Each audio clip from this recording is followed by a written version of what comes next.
नमस्कार। चलिए आज बात करते हैं संतुलन की। इस भाग दौड़ भरी जिंदगी में बैलेंस ढूंढने की। और इस सफर में हमारा गाइड होगा वो सदियों पुराना ज्ञान, जो यकीन मानिए आज भी उतना ही काम का है। तो शुरू करते हैं। ये सवाल शायद हम सबने कभी ना कभी खुद से पूछा होगा। कोई स्टूडेंट हो, जॉब करने वाला हो या घर संभालने वाला, हर कोई मन की शांति तो चाहता ही है। और यही सवाल आज की हमारी इस चर्चा का आधार है। तो फिर बैलेंस की तरफ पहला कदम क्या है? वो है ये सीखना कि बाहरी दुनिया से डील कैसे करें। देखिए, जिंदगी में अच्छा बुरा तो होता ही रहेगा, पर हम उस पर रिएक्ट कैसे करते हैं, हमारी मन की शांति उसी पर टिकी है। और यहीं पर आता है हमारा पहला सूत्र, जो एक बहुत गहरी लेकिन बहुत सीधी सी बात कहता है। ये सदियों पुराना श्लोक हमें लाइफ को एक बिल्कुल नए नजरिए से देखने की ताकत देता है। एक ऐसा नजरिया जो हमें हालात से ऊपर उठा दे। तो इसका असली मतलब क्या है? इसका मतलब है एक तरह का बैलेंस, एक समता बनाए रखना।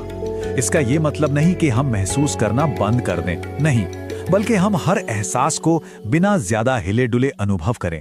चाहे खुशी हो या गम, फायदा हो या नुकसान, जीत हो या हार, इन सब को एक शांत और स्थिर मन से देखना, यही तो मन की शांति की नींव है। जब बाहर की उथल पुथल मन के अंदर का चैन ना छीन पाए, समझ लीजिए वही असली शांति है। ठीक है, ये तो समझ आ गया, लेकिन सवाल ये है कि ये हिम्मत, ये ताकत आएगी कहाँ से? जिंदगी के इन उतार चढ़ावों को झेलने की शक्ति मिलेगी कैसे?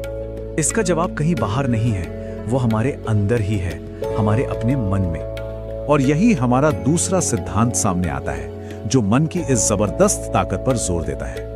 हमारा मन ही वो चश्मा है जिससे हम पूरी दुनिया को देखते हैं। ये हमारा सबसे अच्छा दोस्त भी बन सकता है और सबसे बड़ा दुश्मन भी। मतलब जो कुछ भी हम महसूस करते हैं, उसके असली आर्किटेक्ट हम खुद हैं, हमारा अपना मन। ये हमें बाहर के हालात को कोसने की जगह खुद जिम्मेदारी लेने की ताकत देता है। अगर अपने विचारों पर कंट्रोल है तो मन दोस्त बनकर रास्ता दिखाता है, और अगर विचार बेलगाम है तो वही मन दुश्मन बन जाता है। अब इस स्लाइड पर देखिए, ये फर्क कितना साफ है।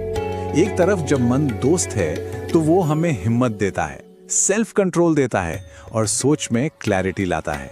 वहीं दूसरी तरफ जब वो दुश्मन बन जाता है तो हमारी सोच को बांध देता है, हमें बिना सोचे समझे रिएक्ट करने पर मजबूर करता है और कंफ्यूजन और टेंशन से भर देता है। ये पहचानना कि मन अभी किस रोल में है, बदलाव की तरफ पहला कदम है। तो मन को तो समझ लिया, पर इस भीतरी समझ को अपने काम में, अपने एक्शन में कैसे लाएं? मन की इस ताकत को दुनिया में सही तरीके से इस्तेमाल